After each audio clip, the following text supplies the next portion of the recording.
This is Monsters, Madness, and Magic. I'm Michael Ironside.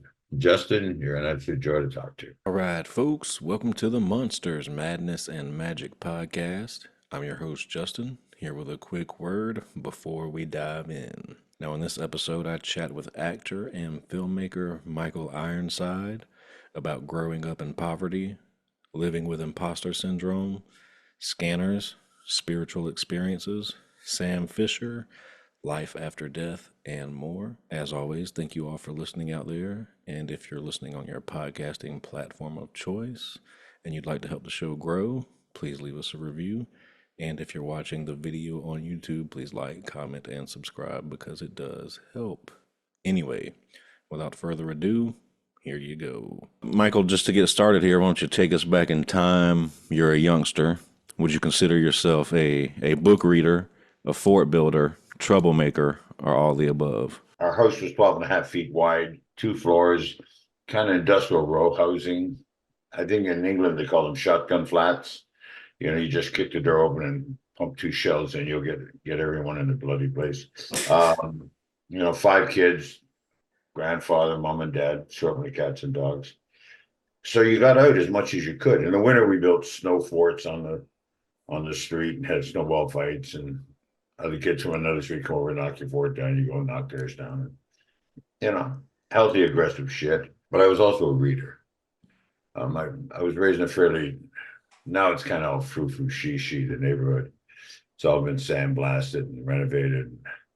A lot of cultured people moved in. But when I was a kid, it was pretty difficult. And my father and mother, we didn't have a television actually until I was about 14 or 15, maybe 16, 17. Didn't have a lot of money. So my father and my mother encouraged us to read books. My father, his father was very well educated. Finley Ironside, my grandfather, Jock Ironside, as they call him. He was 5'4" and spoke 6 languages, was a prisoner of war during the First World War. He was part of the old contemptibles that were stuck between Germany and Paris when the First World War broke out, and they fought all the way back to 36 outside of Paris. He was captured just outside Paris, actually. But he was very well read. He was originally a member of the sci-fi club. There was about 100 of them in the turn of the century, like in 1920s and stuff. Aleister Crowley was one of them. Yeah, AJ yeah. Watt, a whole bunch of sci-fi writers. And Was he a writer as well, or just a reader? who? Your grandfather, I think, is who My you're referring. grandfather was pretty much a reader. He had an electrical degree and a mechanical degree of an engineering degree. Mm. So people would send him books, and they would exchange books. Like Sci-Fi Club in those days, like Sci-Fi Magazine, which became popular in the late 50s and stuff. That was actually a club magazine between them all, because sci-fi wasn't looked at with any kind of it was a little bit of, oh dear, Yeah, you know, green monsters and little men with big heads. But my grandfather pointed out something. He says science fiction actually allowed people to talk about revolution and political issues and prejudice and violence, where most people would be very critical of it if you put it in terms of human terms and normal terms. He said you could put it in science fiction or on another planet and allow people to look at it, yeah, and be able to discuss social problems and social fears and social horrors and stuff like that, and hopefully get through to the audience. But they basically did it in Clubhouse. And like I read Dune from a shoebox. I always tell people this. When my grandfather handed it to me when I was about 12 years old, 11 years old, and he says, "You may find something in there worth interesting. Find something in there worth reading." And on the front page it said, "Jock, ha have a look, see, and see if you can find any bugaboos." You know, and when I read the original book, Keynes, the ecologist, when I read it, yeah, my brother who just passed actually, so maybe his daughter's got it. He had the box of the book in it with the manuscript in it, but it was sent to my grandfather. Keynes, the ecologist in the original Dune, had a much bigger role to play. He's the narrator. yeah. And it shocked me when he died halfway through the book. He gets eaten by one of the worms, and I went, You can't do that. You can't eat the narrator. It's quite a good lesson. But no, books were something that kept us off the street, Right. kept us out of the mismatch and violence and stuff like that was in our neighborhood. So what records were spinning around the house when you were growing up? What kind of music were you into? Quite a bit of classical music. I can remember sitting on the floor as a baby listening. My mom would put records on in this little flat uh, portable record player, and I would listen to things like Ella Fitzgerald blues, a lot of big band stuff and everything when I was a kid. And as I got older, my dad was always trying to do it. We didn't have a lot of money. He was a working class guy with a grade 3 education, but very well read, very well read. He would do things like he went out and bought a Clairtone hi-fi with his lunch money. He saved all his lunch money up and bought a Clairtone hi-fi, high fidelity, for anyone who doesn't know what the fuck that means. In 1959, 1960 was a big deal. And he joined a club called with Deutsche Grammophon, and they sent all the classical records. So, we heard everything. Did you pick up an instrument or anything yourself? Any interest I there? played violin. I played violin in high school. Actually got up to grade 5, grade 6 of it. When I did my grade 6 test, I had actually taken one of Prokofiev's symphonies, took the first violin section of the second movement, moved it up to a solo, brought the second up to first, and then wrote a third violin section for it to do as a quartet.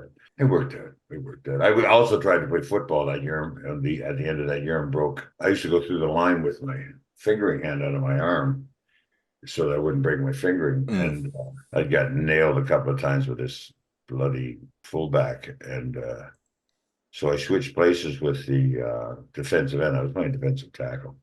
I switched places, and as I went through, I thought, piss on this. I pulled his hand out through the fullback out of the way. I grabbed the quarterback. Now it's illegal, horse collar. And I threw him. And when I threw him, these 3 fingers got caught in his shoulder pads. And I broke all 3 fingers. It was all my fingering hand. The one time I used my left hand playing football, I broke all 3 fingers. I remember looking down and seeing the nails.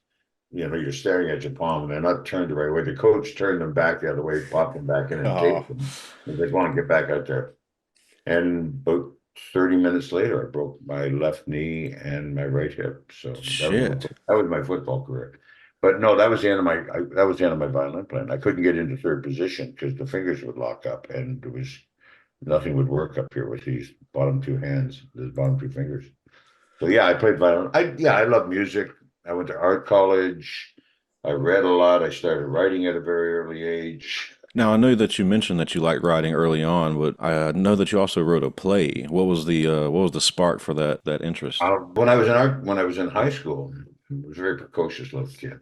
And again, we didn't have a lot of money, and I took a job cleaning factories at night at 11 and a half, 12 years old. I lied about my age, and it was Phillips Electronics it was a bus ride up to the top end of the city, and I would do that every night. I'd leave, be at work at 6, come home at 1 in the morning, and then go back to school in the morning. And it was necessary. We didn't have a lot of money. And there was 5 kids. I'm the oldest. Like I said, I was precocious. I started writing my autobiography when I was 13. And a student teacher named Judy Millen saw me writing in my lunch hour off by myself. I wasn't a very social kid. I later found out I had a little bit of autism and ADHD, and that kind of never made me feel like I was part of the crowd, So anyway, she said, "What are you doing?" I said, "I'm writing my autobiography." "Why?" And she didn't make fun of me or anything. She said, "Can I have a look?" And I said, "Sure." I gave it to her, and she said, "I'll take it home with me and I'll talk to you tomorrow." I said, "Great, I gotta go to work." She came back and she said, "Your descriptive narrative is shite." And I went, Judy was straight up. She says, "But your dialogue is brilliant. Have you ever thought of writing a play?" And I went, "No." And she said, "Well, here." She gave me Strindberg. I said, all I knew was Shakespeare. That's all that's what they gave me in high school. So they gave me she gave me Strindberg and Ibsen and all the Nordic plays and Germans and stuff. And those buggers, they'll write 3 pages of description and 2 lines of dialogue, You stood in the corner staring out at the evening sun, the wife sat mournfully in the back, sweeping brooms over that. And he said, "Yeah." And then she walked to and there's all these stage directions. And being a total control freak, that worked great for me. I didn't have to worry about descriptive narrative. And she suggested I just finished a chapter on where I ran away from home one night, and there was a big alcoholic party going on in our little house, and I saw some things I didn't want to see, and I ran away. I went, and I was big enough, I was old enough for my size and stuff. I stayed at the Salvation Army Hospital downtown. I was there for like 2 nights. On this second night, I saw a guy get beat to death in the bathroom. The two guys pretty well, they killed him. They stomped him in one of the stalls. Stalls had no doors on them, stuff like that. It was pretty basic. And there was an old guy they let stay there 24/7. It was kind of late in the fall and getting cold, and he was kind of crippled, and he was in a corner bed, and I stayed in a bed near him that second night. Very wise, very smart guy, and he tried to convince me to kill him. He tried to convince me to suffocate him. He was quite broken up and old and stuff like that, and a lot of unsavory characters around and stuff. He wanted control over how he was going to go, and I actually thought about it and then said no and left and ran home again. And she read that chapter and said, that might make a good play. Because it's one environment, why don't you think about writing that as a play? So I did. I went home, and about 5-6 days later, I'd come home from work. I'd write it for a couple hours at night, get some sleep, go back to school. And I brought it to her, and she looked at it and made some suggestions. I made a couple more changes. And unbeknownst to me, she entered it in a Canada-wide playwriting contest for university students. I didn't know what was going on. Judy did this without telling me. She was very good. She was from a fairly well-educated and healthy background, and I think coming down into the slums to work with the working class kids, the slum rats or whatever. But, her heart was in the right place, but it won first prize. I didn't know that. I came home one night, and there was around home from school. I was going to get changed to go to work, and there was some. I always tell this, there was guys, you got to remember, this is 1962, 63, men still wore fedoras and shit. There was some guys I looked in the front door, and you could see by the dining room, there was guys with coats on and fedoras standing, and I thought the cops were there. So what the fuck are the cops doing? My younger sister, she's 3 years younger than me, she says, they're talking about you, I don't know. And I said, I knew it fucking wrong, I didn't know it wrong, I don't think. And so she went and got my clothes for me, and I changed it and gave her my clothes. I changed in the hallway, and I buggered off to work. And my dad worked really, really hard. My dad was a maintenance manager at Toronto Hydro. He took this kind of menial laboring job so that we could get our medical before we didn't have socialized medicine then. I came home from work that night at around 12 o'clock, 12:30, and the kitchen light was on, and my dad was still awake. And he went to bed every night at 11:30. He would watch the 11 o'clock news. When it was over, he'd say, I'm going up the Wooden Hill. He'd go upstairs, have a piss, and go to bed, and get up the next morning at 5:30 and start all over again, And he was awake. And I went in and I said, I don't know what the fuck the police were doing here. I didn't do anything, Dad. I didn't do anything wrong. And he said, no, come here, sit down. I said, what? He said, they weren't police. I said, what do you mean? Well, where were they? He said, they were reporters. And I went, from what? And he said, well, from the Toronto Star and the Telegram and the Globe and Mail. And evidently you wrote a play. And I went, yeah, I gave it to Judy. He says, who's Judy? I said, my student teacher. I told him. And he says, well, she went ahead and entered it in a contest that won first prize. And there's a big shitstorm going on because you're in grade 10 and it won first prize in the university contest. And they're all complaining and everything like this about you not being, but at the same time, she published it with the newspapers and gave them a heads up so that evidently she wants to raise attention to the fact that she thinks money gets wasted on kids that are already fully formed. They should be dealing with something at grade school levels and blah, blah, blah. Anyway, I said, well, I didn't do anything wrong. Dad, no. He says, first prize is, I think it was $5,700 and change, 5,700 and change. And a play and a production company of your choice or theater of your choice to put on your play. Wow. Second prize was some kind of, I can't remember, it was something to do with a minor scholarship to the University of Toronto, plus entrance to art house theater for the rest of your life. And the third prize was something like free tickets to the Royal Alex or something like that. And I said, well, I don't know what to do with all that. And Dad said, he said, look, I got an idea. He said, wouldn't you like to see your play made? And I said, I guess. I don't know. And he said, because I think it'd be easier to split the money up between the second and third place guys, give them something to chew on, and then you get to see your play. And so he basically wrote a letter saying you can have the money and it can go to the second and third people place. My, I would like me to see my play produced, and I would like entrance to Hard House Theater. So wouldn't you like to see other productions? So I said, because they were parts of first and second. And he made me sign it, and I went to bed, and he went to bed. But thank God, I thought I'd done something wrong, and stuff. And they went for it. They took the money, and I got lifetime a lifetime of entrance to watch any production or any stage of Art House Theater, U of T, for the rest of my life. And it was called The Shelter. And it's interesting. There's two things that came out of that night that's kind of interesting. One, I didn't know I could pick any theater in Toronto. I chose the only theater I'd ever been to was a thing called the Factory Lab Theater, and it was above an auto body shop. So I chose it instead of some of these highbrow theaters, and it was done there, and it was okay. And the other thing is my father made an average of about, I think at that time, if we were lucky, he made $7,500 a year.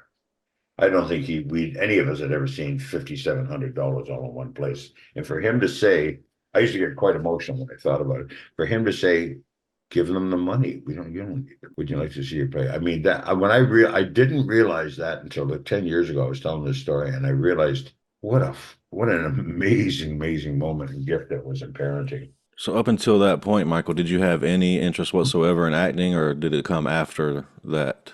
No, I had no interest in acting whatsoever. I would have been quite happy to write theater and do roofing and shit in the summertime. That's what I did. I did roofing in the summertime, cleaned factories and the winter, and then went to school and shit. Went to art college, did all the same shit. I had another play I wrote called East of the River. It was done the next year at, I think it was Toronto Workshop Theater, whatever the genesis of Toronto Workshop was at that time. They did it. I was working on another play. I was at art college. They hired a writer, theater kind of person to be part of the art college, Ontario College of Art, in my second year. He took me down to a theater company, it was an acting class actually, partial theater company run by Eli Real, I think it was a theater company. But when I went down to see one of his works that was in process, and they were using some of the scenes in the acting class. And I was sitting there watching, and I was going, oh, it's not very good. But he's like in his 40s, and I'm still precocious at 22 years old. And I'm sitting there watching, and this kid got up and did a scene from William Saroyan's Hello Out There. It's a one-act play where it's about a guy in a jail cell. And they say hello. I think it's one or two acts, I'm not sure now. And he says, hello out there, 17 times in a row to open the play. And I was sitting there watching this kid in class do it. And I was thinking, oh, yeah, that's pretty fucking good. That kid, he was like 30 and I'm 22. So watch this guy do it. And right in the middle of him doing it, I thought, how did William Saroyan know that he could do that? How did he know? Because it's not a natural situation, How did he know he could write dialogue? How did he know he could do this? And I realized I knew nothing about the instrument that played my work. It's like writing music and not playing any instruments. You know what I mean? I'm writing full score music and I don't play any instruments. So I thought, I know nothing about the actual thing that transports what I do, the process. So I went to a process, depending on which country you're in. And so I went down to the guy afterwards. He's passed away now. He was out of New York and stuff, and named Eli Real, and funny guy. And I said, I'd like to do this. He said, why? And he said, okay. He said, I have private classes here. You can come do this and stuff. And he says, John's told me you're quite talented and stuff like that. He says, I think it's a good idea. He says, and you'll get laid a lot. And I went, what? He says, oh yeah, theater people fuck all the time. I remember going, I was raped as a kid, and I went, yeah, well, that's kind of fucked up, But he was right. But And that's how I started acting. I started taking acting lessons there. I wrote another play, a couple of plays. Soon after that,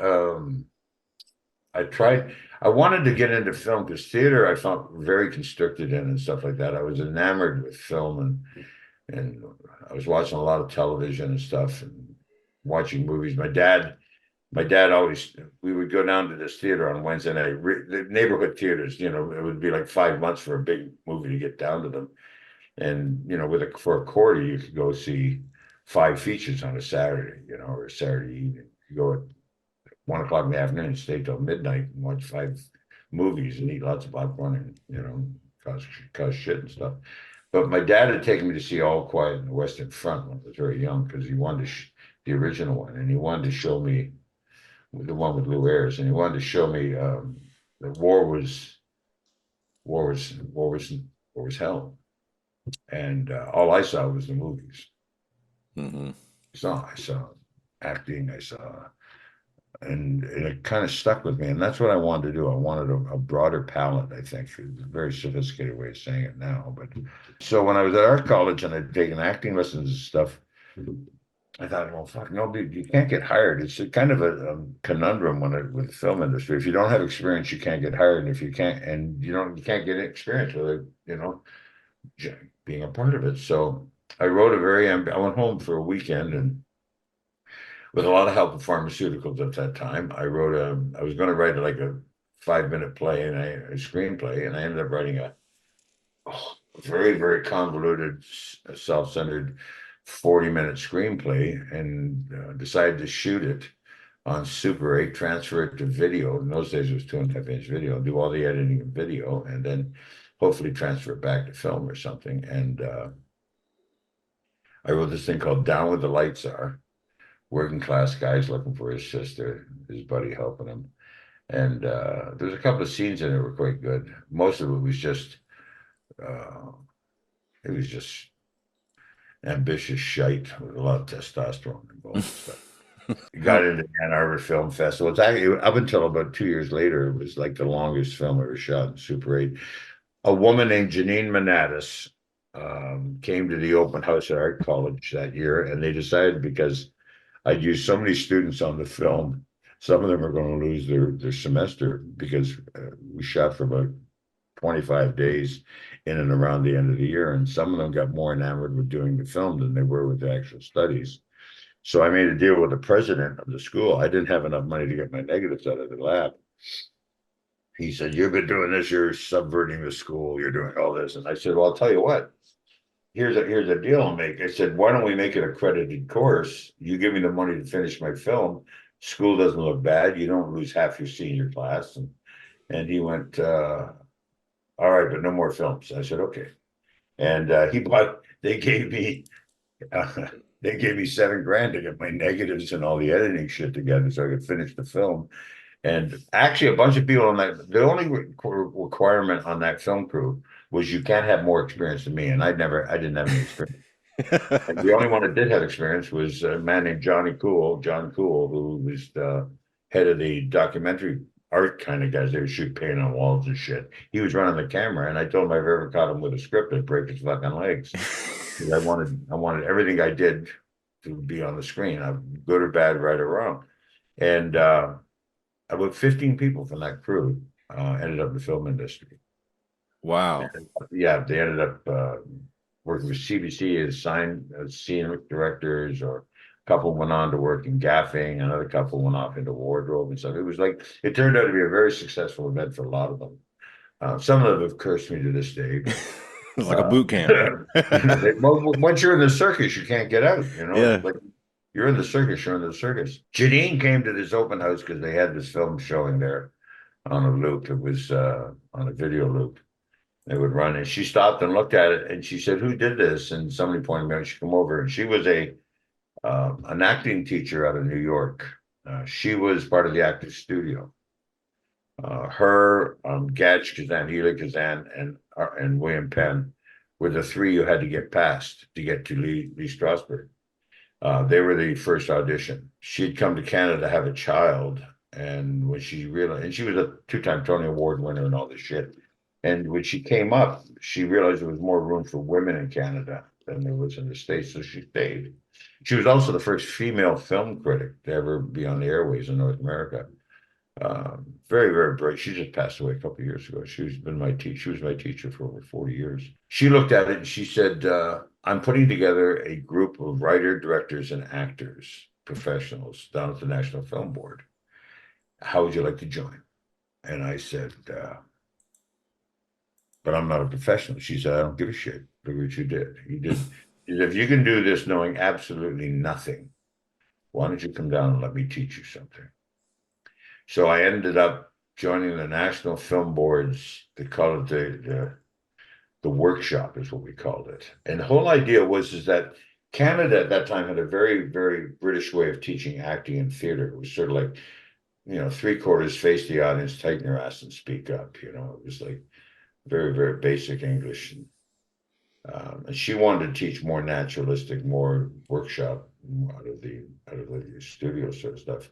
Method acting gets a bad name. She Yeah. taught you never let your work process be a problem for anybody.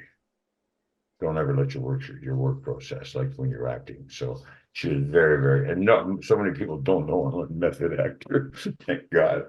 But she invited me, and I went in as a writer director and came out as an actor 4 years later. I did my first acting for her. She took John Osborne's Look Back in Anger, transposed it, took all the dialogue off it, and put it on sheets.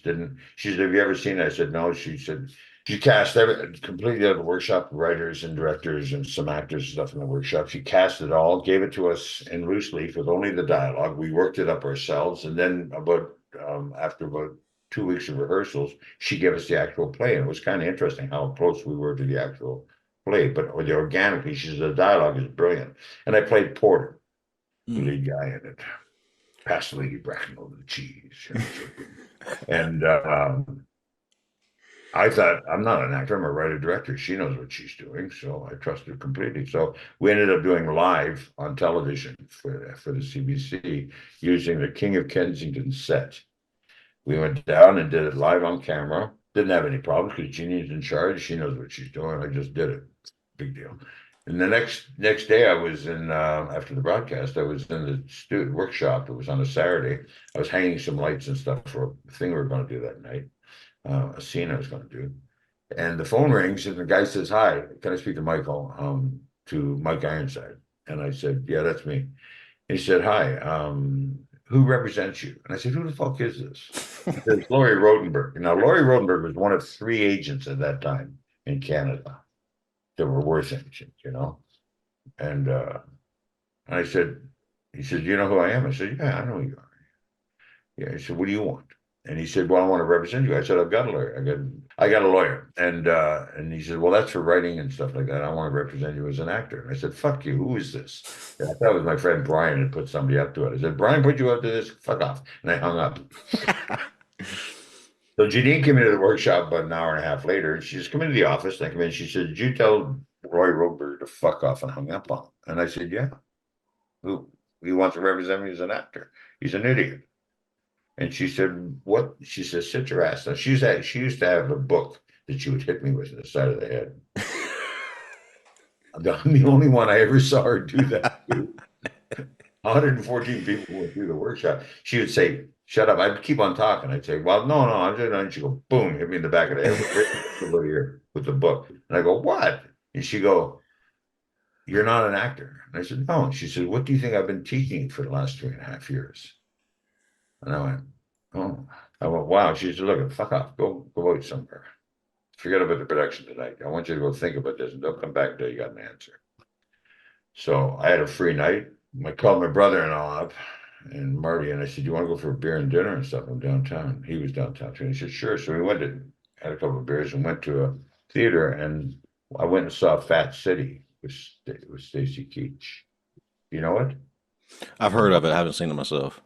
Yeah, you should fucking see it, you idiot. It's a good film.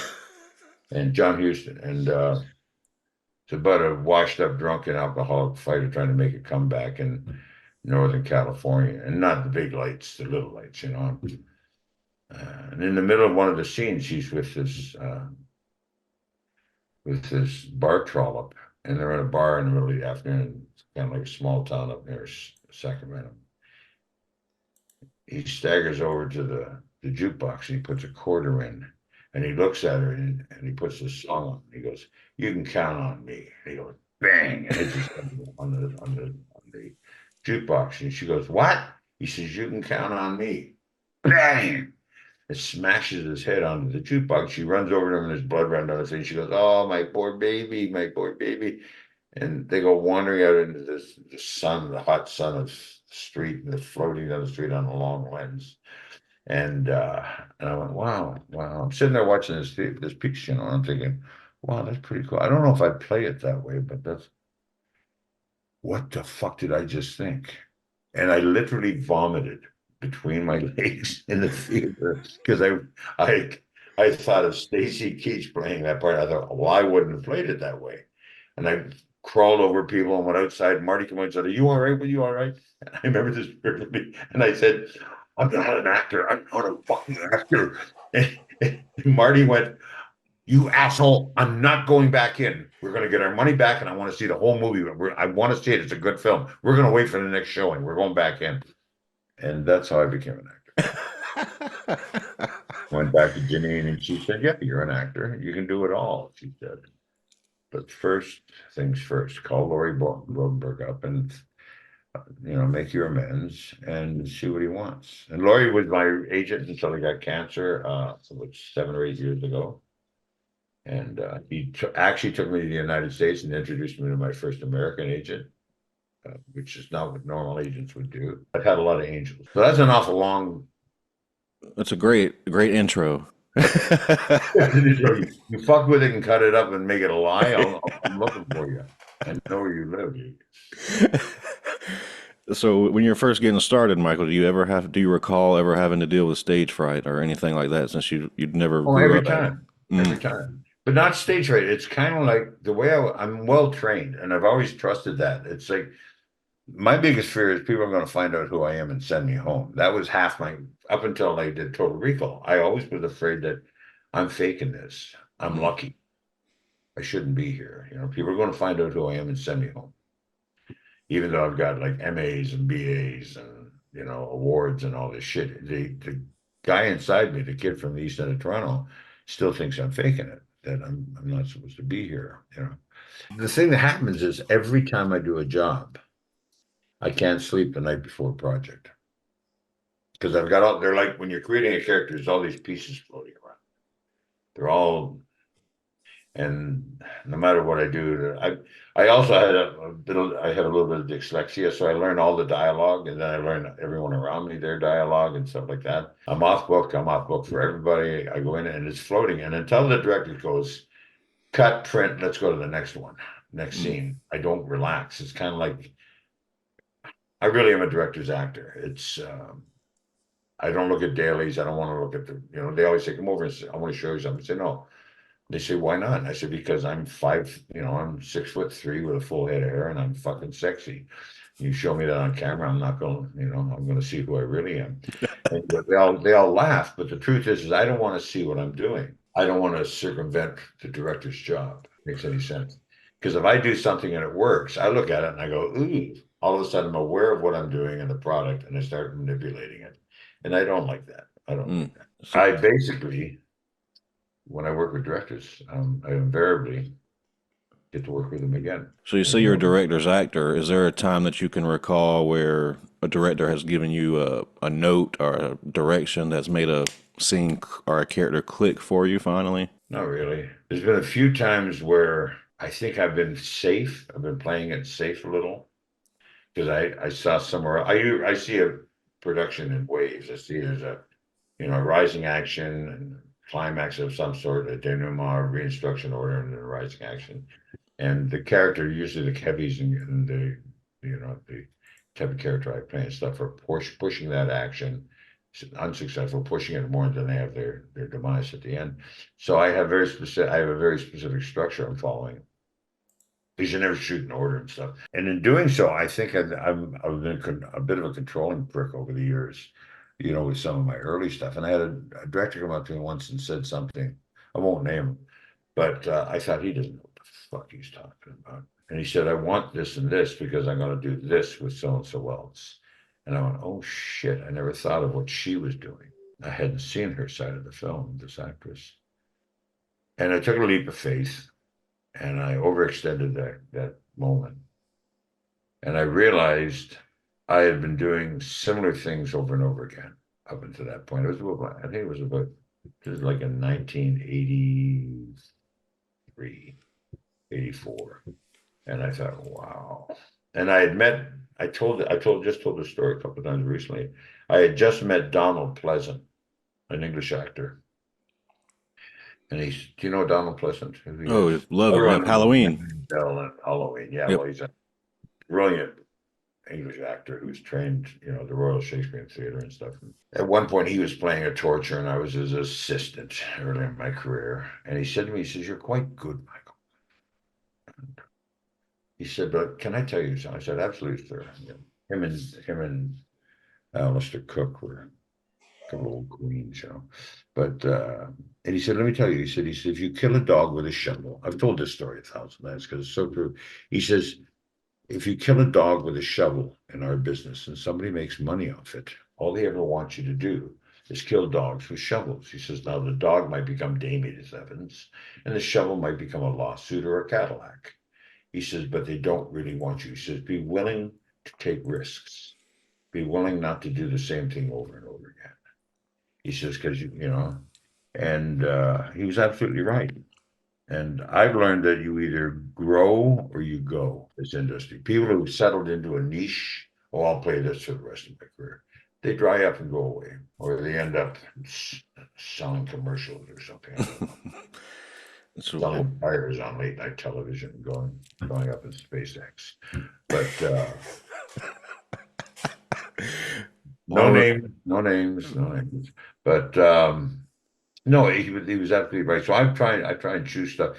And I realized I've been very controlling up to that point. So now I try and choose projects that'll make me reach a bit. Hopefully, they're in an interesting location. And then it's the cast, who's in it. Then the money. The money's about fourth or fifth down the road. What about the director? Where does that fall?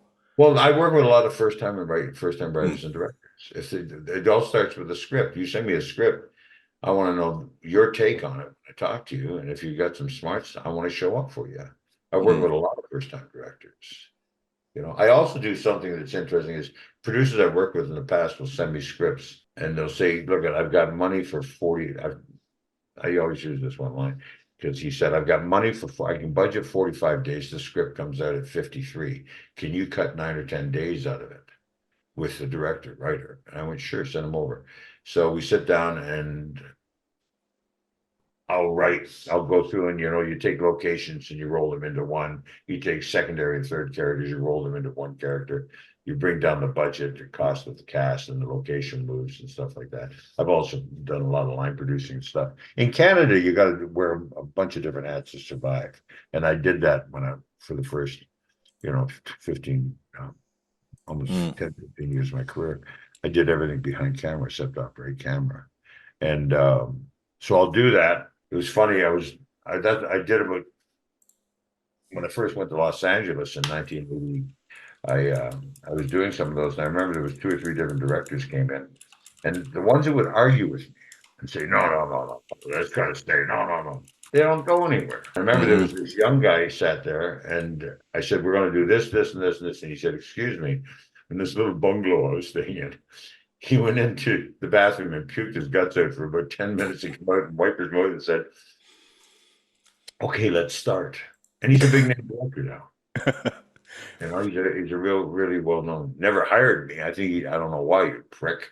I helped out your first feature. He's never hired me. He knows if you see this, you know who you are. So that was kind of cool. That taught me a lot, the economics of character, the economics of writing. I always say that I've done 370 productions or something, and I've only worked with maybe 5 true directors or artists. It takes a town to raise a child. I think it takes a town to make a movie. Right. While we're on the subject of directors, Michael, how would you describe David Cronenberg's directing style? Shit, I worked with David 40 some odd years ago. I haven't worked with David since 1979. David's a genius. David is a director. So is Mm, Paul Verhoeven, Walter Hill. I won't go any farther than that because the others will get all pissed off that I didn't mention them. right. They have a vision of what's going on and they put it into a format of, a film format and stuff, and they get it into the audience head, hopefully with the least amount of distortion.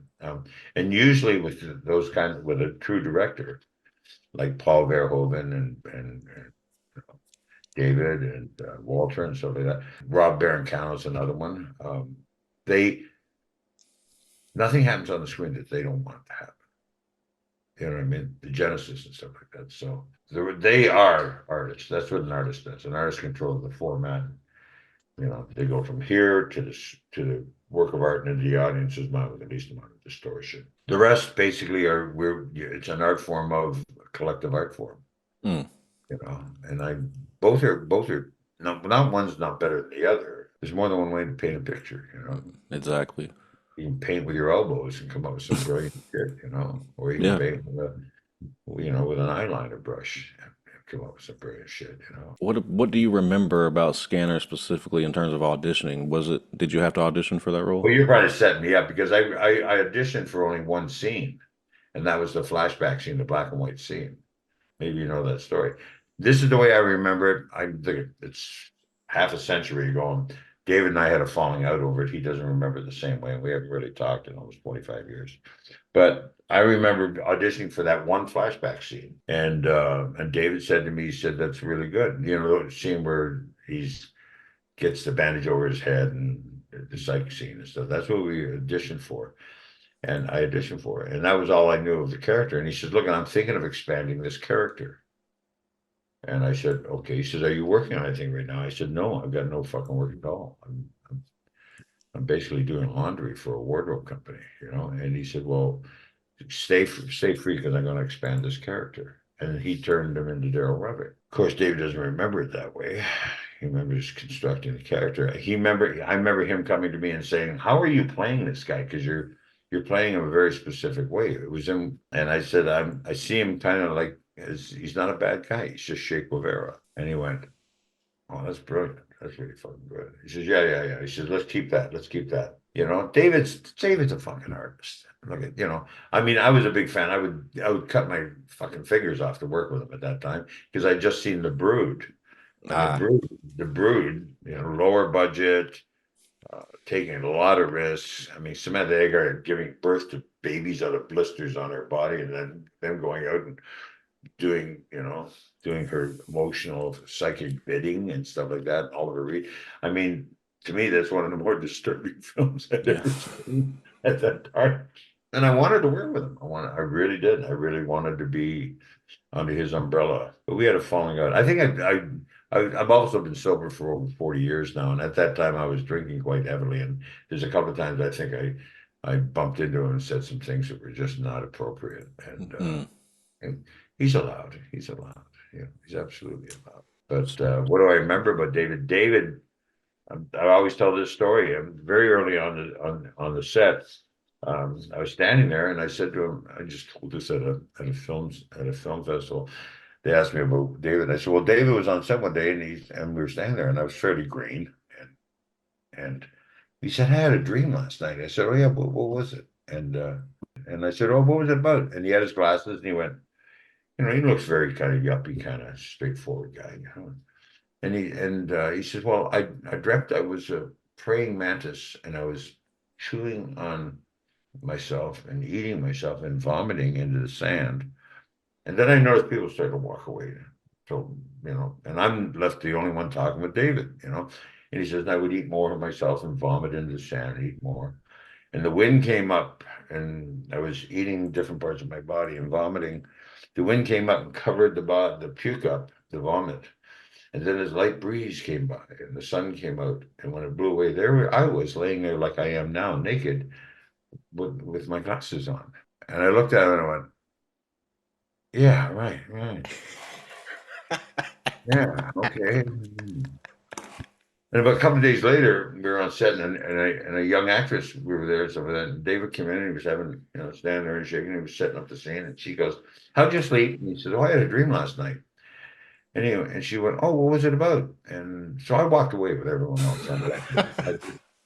I didn't really want to. Don't want to hear anymore. You know what I mean? It was Must be a recurring dream. no, I think it was like whatever his dreams are. I don't want to know. Put them on the screen, David. Give me the ability to turn them off. Yeah. Uh, After that, Michael, I think Top Gun was in '86. That's a few years after that. How I long? moved. I moved to the United States in 1979, 80. Crashed and burned. Got sober in Los Angeles. First production sober was V TV series called V. Yeah. Did that for the miniseries in the first season. Then did Top Gun. Then Extreme Prejudice, and then Total Recall. It's been a good run. Still going on. How long after Top Gun did you realize just how big that movie was? I don't really know. There was a lot of fear that it was going to be a flop while we were making it because Wow. Tom Cruise, great guy, professional. Okay, he knows all his stuff. Um, you know, good actor. That's a bit of a minefield, I know, because of all the offset stuff and everything like that. But no, I found him to be nothing but an absolute professional. It was very, very easy to work. We were in the middle of it, and Tom's film Legend was still sitting in a can because they didn't know how to release it. They weren't sure what to do with it. You know, you got I think David Bowie with his ram's head stuff on and Tom running around in a loincloth with long hair and shit. They didn't know what to fucking do with it, you know, and there was all that fear. The great thing about Bruckheimer and Simpson, Don Simpson and Jerry Bruckheimer, is they kept everyone away from us. They kept all the press away from us. They kept all that. They created a very safe environment. Tony Scott did and stuff like that, you know. I remember asking Tony, I said, "What are you going to do with this film?" And the first time I met him, he said, "The script's only that fucking thick, Mike." He said, "I'm gonna do." He says, "It's not all it is talking in between action sequence." He says, "I'm gonna do nothing that isn't done every day in the Air Force, but I'm gonna move it down closer to the ground so the audience can see what these son of a bitches are doing." It was based on a magazine article that was done by the Kelly McGinnis character. She's a real character. And that was an interview that was done. I think it was for either Newsweek or Time magazine. So they built it around what she did and then put in a romance in the middle of it about Top Gun pilots and stuff. It was it was a really good environment to work in. All Mm. these young guys, you know, and I mean, there I was, you know, 34 years old and the oldest guy on set and feeling like I was over the hill, you know, but all these gorgeous young guys running around showing off their washboard stomachs, you know. But I had a good time. The truth was, there was Tom Skerritt's character and I and my character were one character in the original script, and they wanted Tom to do some part of the faction wanted Tom to do it, some part of the faction, the powers to be, wanted me to do it, and they were afraid I couldn't play the paternal side of the scene stuff, and they were afraid that Tom Skerritt couldn't play the hard ass stuff. So they split the character into two. I had a great time with it. It was a lot of fun. It was a lot of fun. I was shocked when it took off. Pardon And the metaphor there. take off it did. It did, yeah, it took off. It was also the loudest film that I'd ever heard up to that time. When we saw it at Paramount, they screened it at Paramount for the crew and cast and made a big press deal out of it. Um, Decibels wise, it was the loudest film that had ever been put on the screen up to that point. Because Tony really, and none of those things that were in the film, they were flown by just the regular Top Gun pilots and stuff. They just filmed them doing what they do every day, you know. They just moved it closer to the ground so the audience could see in relationship to the ground. They usually do it at 14K and more up above it, you know. They dropped it down below, you know, below 5,000, 5K. And so that shit going through the canyons and all that, that's all bullshit. They do that up there. They do up at the top, you know. To my generation, Michael, you're also known as the longtime voice of Sam Fisher. Were you approached to be Sam, or was that another audition? I was doing this motorcycle miniseries, 5 hour miniseries in the summertime out of Montreal. I got a call from a company called Ubisoft. And in those days, Ubisoft had a floor and a half in a factory in Montreal. And up at the platform, up at the plateau up on Saint Laurent. And there were 5 guys, and they were heavily mortgaged and all this shit. They put this thing together and they made an offer to my agent, and I said, "What is it?" And they said, "Well, they want you to do a voiceover or something." I don't know. Nobody knew video games. Right. Shit, you know. And I said, so my only thing was like pong, beep, boop, boop, beep, beep, boop. You know, and I said, well, do you want to have a voice over that shit? Okay. That's a lot of money. All right, I'll take the money. So I went up and so I met with these guys and they gave me the script and I read it. And these five owners for Ubisoft. I had 2 or 3 days off, first time in a while. I read the script and I said, this is shite. It's absolute shit. And they were all sitting around like they're like techno nerds, you know, like, what do you mean?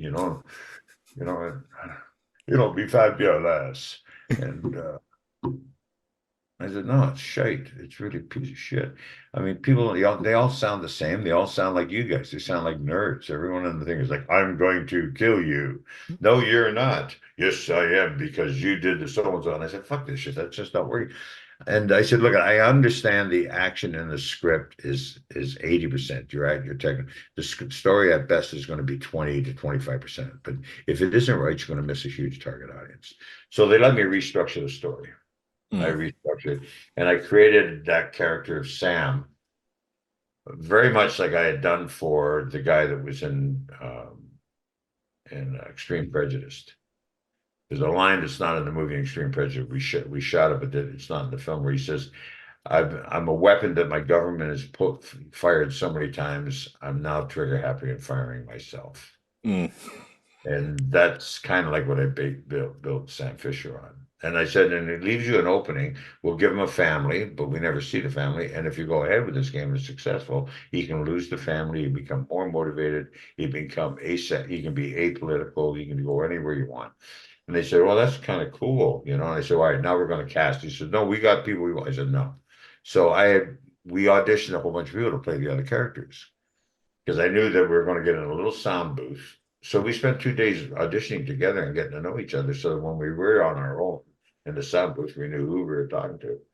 And we did it. And then they pulled I can't remember what it was. They pulled some number that they were going to change something, and some other actor. And I said, yeah, I'll tell you what, everything I've done on this thing is yours. I've been on it for 3 weeks now. We haven't done any recordings. I think it was 2.5 weeks or something like that. I said, I got better things to do. You take the work I've done and find somebody else. And they said, think it over. And I said, no. They said, well, I said, you can have your money back and everything. It was quite a sizable chunk of money. I went back to the hotel or the house we were leasing in Montreal. And I said to my wife, I said, I'm going to quit. She says, I just bought a brand new Ford Explorer with money. And I went, well, I guess I'm doing this job. Thank you, Ford. Thank you. And on top of that, I went back to them and stuff like that. And the thing that was interesting about it for me was this is the first real interactive video games and actors getting involved. Up until that, it was the first big one, you know. And I swear they didn't really know what they were getting into. Right. Started, you know, we just wanted characters that an audience could relate to doing gory things. And so they offered me $250,000 to do it, Canadian at the time, which was comparable to American money. And I said, I'll tell you what, they were not a publicly traded company. They were a privately owned company, and they had shares spread out between them and a bunch. And I said, I'll tell you what, I'll give you 150 grand back. You give me 20% of the shares in the company. And they said, well, we can't really give you 20. And so we negotiated down to 13% of the company. And I went to my agents, and my agent said, well, what are you doing? I says, I think it's going to work. They're an ambitious group of people. He says, Michael, nobody knows who the fuck they are. So I said, no, go for it. And they said, all right. I kind of bullied them a bit. And my manager at the time, who now produces films, he agreed with me, which was really good. David did. And so we went to the unions, and the union said no. SAG said, no, you can't do that. And I said, what do you mean I can't do that? They said, how do we get our chunk? How does everyone get their percentiles? Who gets the 3%? How do you get the insurance 5%? How did you get the agents 10% of that money? I said, well, it's easy. We'll form a second company, you know, that all the money that comes from the stock goes into, and as it, you know, and the company would be group owned between the union, myself, was set up. That's what lawyers are for. And they said, no, it's too complicated. We're not doing that. Take the cash. I said, fuck you. I'm not taking take 200. You're trying to, I want to help these guys. So I said, I'll do it out of ACTRA, which is Canadian. SAG's going to hate me for saying this on the internet. Fuck. It was a long time ago. They changed it. They've got a better way of doing things now. But so I said, I'll go to ACTRA or AFTRA or BAFTA or something, BAFTA, because I was a member of all the unions. And they said, well, you do that, we'll kick you out of the union and you won't work in the States. You won't work on SAG projects. So they bullied me into taking the money and not stock options, which kind of pissed off the Ubisoft people too, because they needed the money to go into the game. They were pretty tight. Well, we all know what happened to the game, don't we?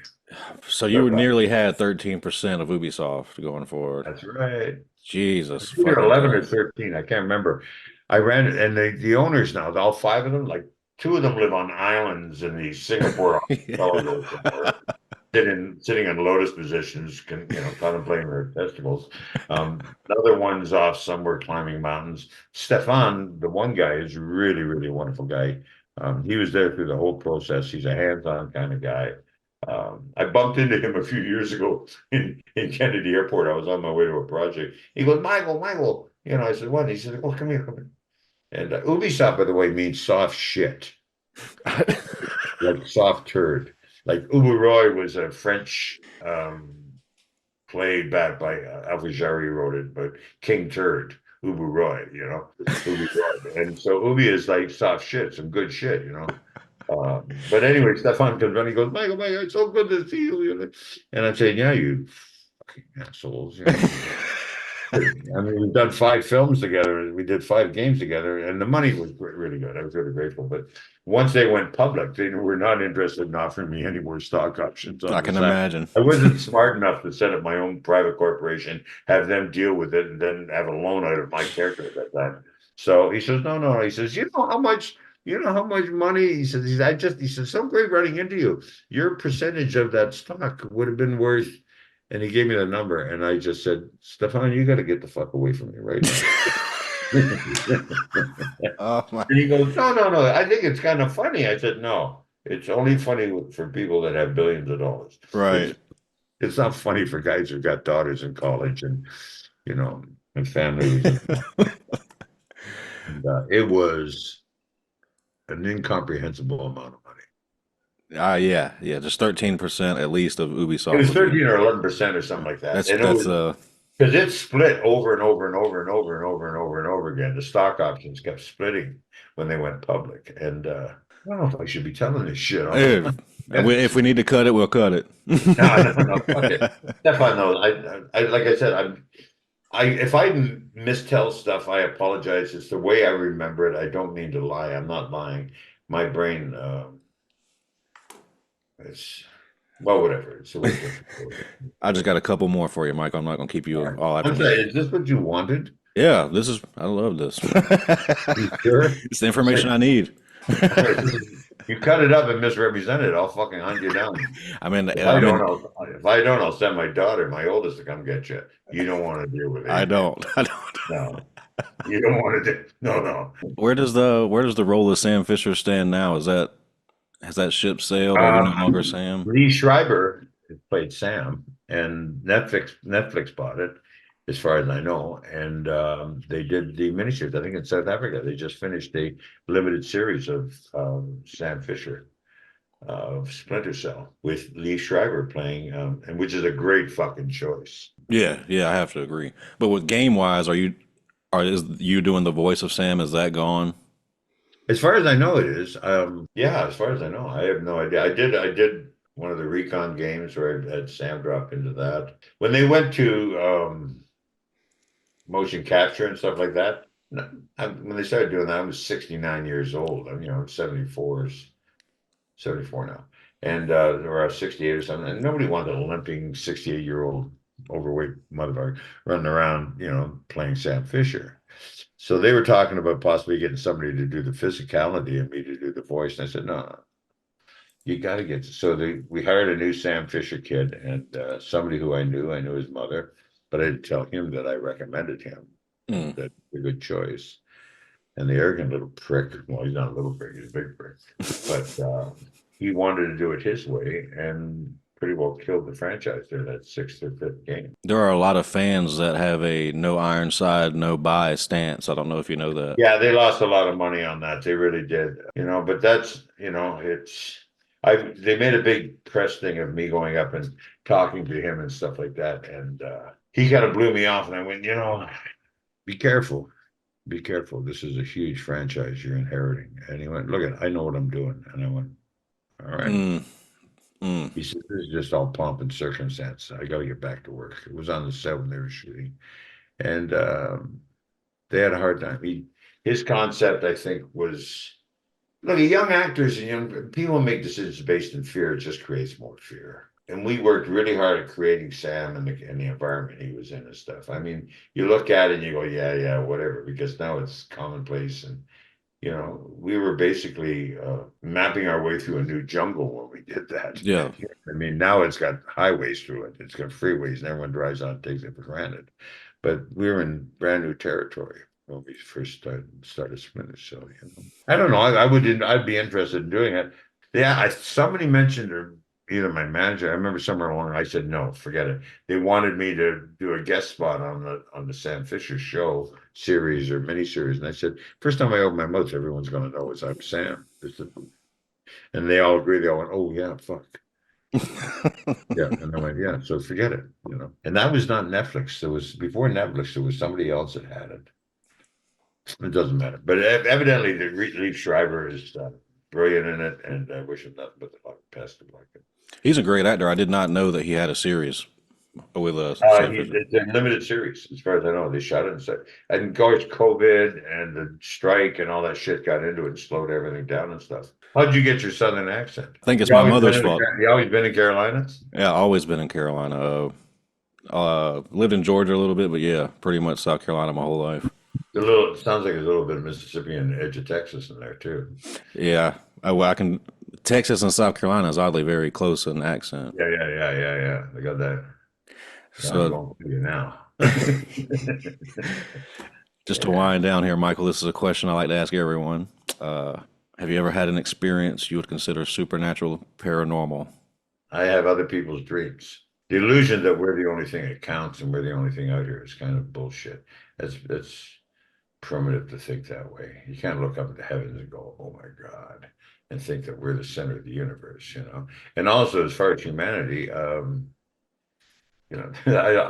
remember when I talked to dead people, that film, I See Dead People. Sixth Sense.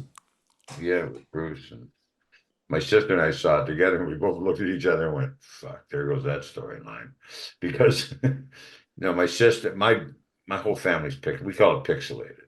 It's my whole family's had it for generations. I basically have other people's dreams. I can tell my dreams. I can stop and edit and run them back and forth while I'm having them. Other people's I can't. I'm just a voyeur in them. And some people think dreams are very seriously sick shit. The other thing I have is places have how do I explain this? I call it a jello feel. You walk into a room or a hotel or a bar or a restaurant, there's a history there. There's an emotional, spiritual history there. And sometimes I can't do it. I'll go, like when we get hotels and stuff, I'll go check out the room first. Nah, we leave trails behind us and stuff. But yeah, let's do this one. I did Scanners. And look, when I was a kid, my sister would make the rocking chair rock to keep my brother occupied. She was in her bed and make the rocking chair rock. My brother, half asleep, sitting staring at the kitchen table, waiting for the school bus when he was 11, and an apple and an orange are rolling around on the table like this. And I'm looking at it and look at my dad. My dad goes, "Don't say anything." And my sister screams from the bedroom, the youngest one, "Stop fucking with my lunch." And Robbie goes, "I'm not doing anything." Yeah, it was all the way through our family. But when I did Scanners, I'd never been anywhere. I mean, we shot that in Montreal, and the big wigs all went off to Berlin and London and Paris, and they gave me Madrid Film Festival to go represent the film. And went off to Madrid, and I stayed in a hotel called the Hotel Conduque. I'd never been anywhere, never been across the Atlantic, never taken on a transatlantic flight. Still drinking in those days, having a good time. remember flying over Iceland. I always tell this part, looking over and wanted to wake people up in first class. You could see fucking Iceland because you could see it in the moonlight. You know, we were way above it. There was no clouds. That's fucking Iceland. You know, it's like, holy shit. And there's Scotland. And so I get to Madrid and we're going in the hotel and everyone speaks Spanish. I don't know fucking Spanish. I can get drugs, food, and laid in French and English, but I don't know Spanish. And this old fucking hotel. And they said, well, they said, give me room 604. I said, okay, I take my 2 bags, go upstairs. One of those English European lifts, the wire cages, stairs around you. I go up to this, I get out the cage and go into my room. I walk in and it's a very specifically designed room. I walked in the door, there was a bathroom, huge bathroom with 2 doors on it. And I looked in there was 2 sinks and a bathtub in the middle of the room. Beautiful. Right opposite the door, there was a French windows that opened out. And I looked out there and it was built on a terrace. The hotel was actually a whole city block that went around. It was a corner of the city block. And then there was these wrought iron terraces going down out of the window. And to my left, and when you walk in, there was 2 single beds against the wall and some double doors that were wallpapered over and the frame was still there, but it was all a very nice place. And I went, wow, this is fucking great. It had a fridge, had a barn, it had everything, you know. And I'm kind of toasted from the flight and stuff like that. And nobody's the siesta. What's siesta? The whole fucking place shut down, you know. Nobody's awake, nobody's awake downstairs. Bellboys don't work, nobody works. So I thought I better lay down because I got a press thing I got to do that night at 7:30, 8 o'clock. So I laid down. It was about 2 in the afternoon. And I lay down in this one bed. Windows here, bathrooms are here, the double doors are here, there's a bed here and a bed here. I lay down on this bed. As soon as I doze off, there's a guy that looks like Gilbert Roland. Now, Gilbert Roland was an actor in the 40s, 50s, and 60s. Little pencil mustache, greased back hair, powerful Spanish Latino actor. He had an armrest on this character in my dream. He had a white beater t-shirt and suspenders, high pants, like double-breasted kind of double-vented pants and stuff. And he's screaming at me in Spanish. Screaming. I'm laying in bed and I'm thinking, wow, I'm having somebody else's dream. This is kind of fucked up. You know, and he's screaming at me and I just feel the spittle hit me in the face. You know, and I can hear kids screaming off to my left. Like if you think of that bed here, there's the double doors right here. And in the next room, I can hear children screaming. And this guy's like screaming and walking back and forth. And then all of a sudden he punches. Boom. And I come right up out of the bed like, holy fuck, no dream had ever touched me before. And I mean, I got up and I went in the bathroom and I looked in the mirror and I went, oh, what? And I swear to God, my little East End guy from Toronto thought, this must be jet lag. Can't ask, if you ask somebody a question, they're going to know how stupid you are. So I can't ask other people, do you have dreams where people punch you? And that must be jet lag. So you can't ask anyone to, well, no, you don't know fuck if you ask them a question. So I thought, oh, it's jet lag. Wow, I still got that thing. Wow, I'm going to go back, lay down, go right to sleep. He's back again. As soon as I fall asleep, he's screaming at me and he's doing all this. His kids are screaming. He gets on top of me and starts choking me. And he's kneeing me between the legs or something. And I'm moving and I'm thinking, this is kind of fucking weird, What's going on here? And then he takes what I thought was a Canadian beer bottle. In those days, there were little stubby bottles, little round bottles with a short neck. He takes his beer bottle and sticks it in my mouth and jams it into my throat. And I could feel and hear the tissue tearing in my jaw and the glass on my teeth as he was pushing it into my mouth. And I'm going, because I didn't feel it as much as I could hear it and all. And I'm going, what the fuck? And all of a sudden, he hit it really hard. And I came up out of the bed, projectile vomiting, and I got came right out of the bed. I was awake, went into an immediate fucking rage as soon as I was upstanding, ran over to those double windows over here beside the bathroom, opened them up, and was halfway out the window, jumping out the window when I stopped and went, what the fuck are you doing?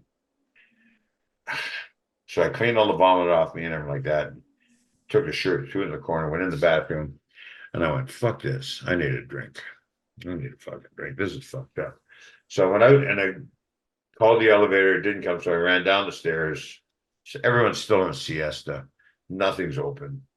I went, my mouth hurts, my breath smells like vomit. I'm sitting in the lobby. They got these big leather couches. I sat down. I fell asleep. Next thing I know, I'm awake and there's people walking around everywhere. And there's this guy, like, right, like the standard black pants, white, black bow tie. He's got an apron on going, "Oh, Mr. Ironside, you are a great actor. I saw scanners at a screening and everything like that. You are so brilliant. And why are you asleep in the lobby?" And I went, I need a drink. He goes, I have the Barzula. And he had a little Barzula off the lobby, which was this very narrow bar where they had coffees and drinks and stuff. And I said, okay. I went in there and I sit down on a stool. He's a very narrow kind of bar. And my jaw still hurts, and fucking falling asleep with leftover vomit and everything. I'm just feeling like shit. I'm like, God damn it.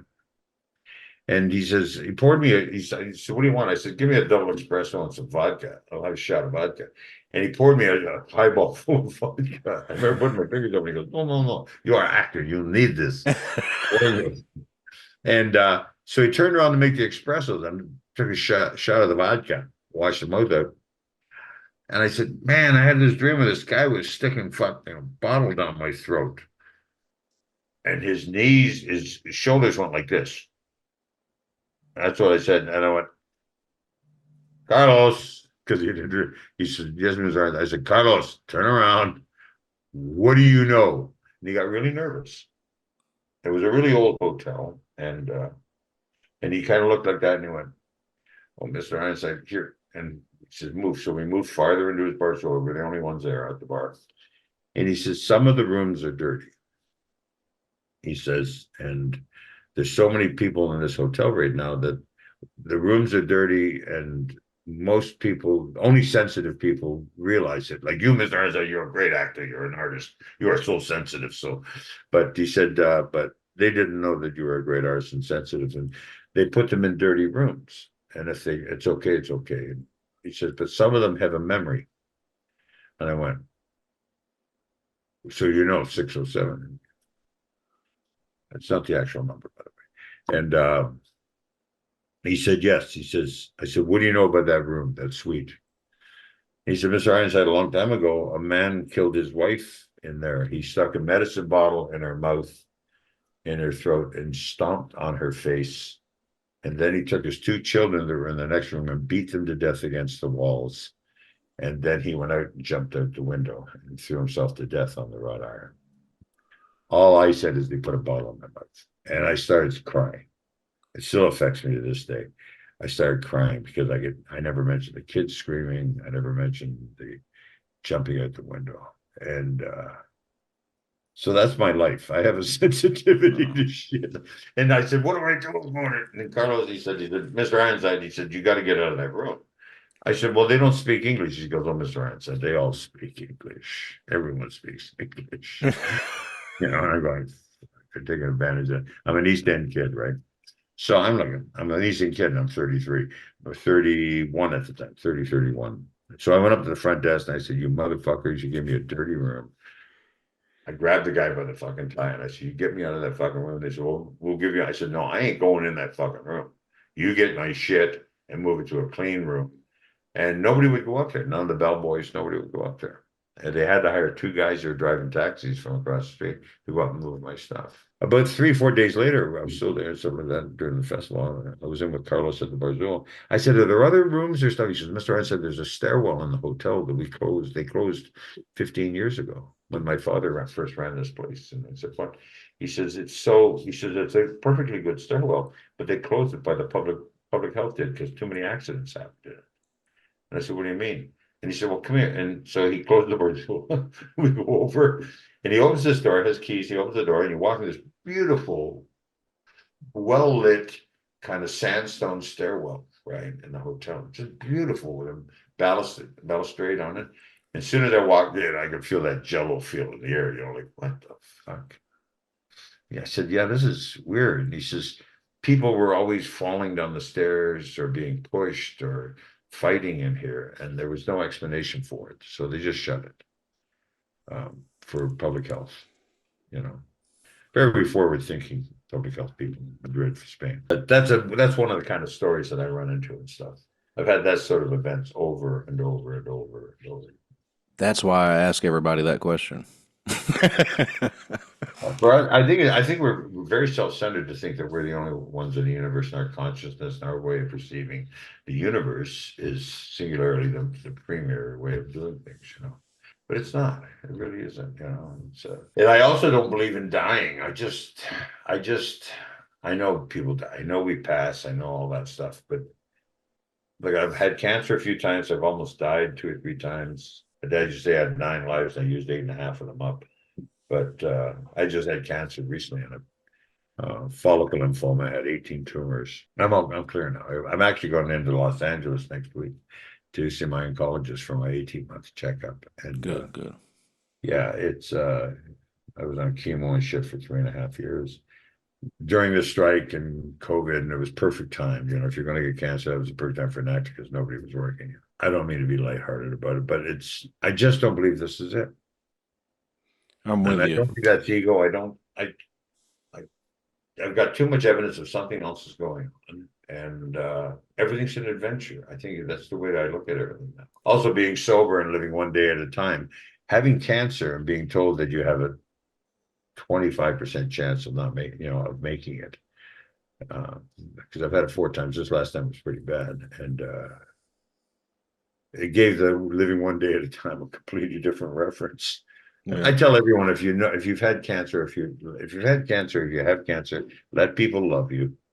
And if you know somebody that's got cancer, let them know you love them, because it's a very isolatory thing. It's a very singularly experience. It just shuts you off from the rest of the universe It because does. it's you and the universe and death. And don't you know? I think And nice talking to you. I don't know if this is what Yeah. you want. Yeah, I Michael, do. thank you for sharing. I appreciate you. I don't have anything else for you, but just to put a bow on it, you got anything on the horizon you can share? Any Oh, movies I'm coming always out? working. My as my brothers once said, oh, he passed away now. He said, "You're a whore." He said, "You're a whore. You just have to." So you're also a good lay. Just because you're a whore doesn't mean you're not a good lay. You just don't know how to say no. He was a musician. He just passed away about 3 months ago. My younger brother. So yeah, you're a whore. You just don't know how to say no. And yeah, I've got a couple of things I'm about to do and stuff. I'm always working. I used to be the guy that killed everybody. Now I'm usually the fat sheriff that gets killed in the field. But no, I'm doing some interesting stuff. I really am. It's funny because my wife doesn't watch a lot of movies, and I'm the movie guy, and I'm like, "Yeah, I'm talking to Michael Ironside today," and she's like, "Who's Michael Ironside?" And I'm like, "Where have you been? Have you not seen any movies? He's the Van Yeah, I'm Damme of one of bag." those. Yeah, I'm one of those guys that go, "Oh yeah." I'll tell Yeah. you, like I'll finish with this one. A few months, like last year, I can't remember where we were, but some guy came up to me in a hotel lobby and said, "Ironside." I said, "Yeah, yeah." He said, "Are you any relation to Michael Ironside?"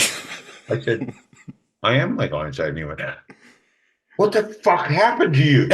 Oh, no. Because I'm 360 pounds. I just got over cancer. I'm standing there. And I grabbed him and I said, I pulled him in and I said, in what relationship are you talking about, Michael Ironside? He said, "Well, I saw Extreme Prejudice last night." I said, "You motherfucker." I said, "That was 30 years ago." He went, "Oh." And it's the nature of like streaming and video and stuff. Nobody looks at the timestamp on stuff. Yeah, they're like, "I just saw you yesterday, and you What didn't look like happened to that." you? It was like life, the final frontier. Exactly. Justin, Mike, it was a pleasure talking to you. you too, Michael. Justin, you're an absolute joy to talk to. Take Th- care. Thank you, sir. I appreciate you, Michael. Have a great rest of your day, man. All right. God bless. If we ever do this again, I need some more stories out of you from the ghost Oh, I got stories. lots, but look at it. Just don't chop it up and misrepresent me. I'm not chopping up anything. Adrian.